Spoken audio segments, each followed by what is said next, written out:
సికింద్రాబాద్ కంటోన్మెంట్లో లబ్ధిదారులకు ఎమ్మెల్యే సాయన్న కళ్యాణ లక్ష్మి షాదీ ముబారక్ చెక్కులను పంపిణీ చేశారు.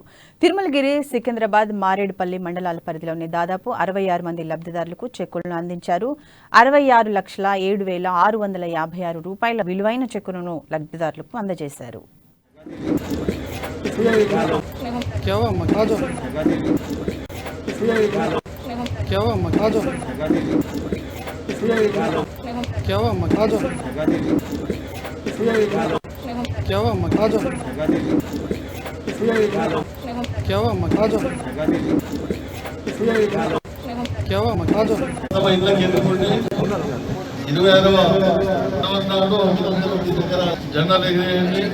ఈ సంవత్సరం 2023 మీ కుటుంబాలు కుటుంబ సభ్యులందరూ మీ పిల్లలతో క్షేమంగా ఉండి హాయిగా ఉండాలని చెప్పేసి మీ అందరికీ శుభాకాంక్షలు తెలియజేస్తూ ఈ కార్యక్రమం ముగిస్తుంది.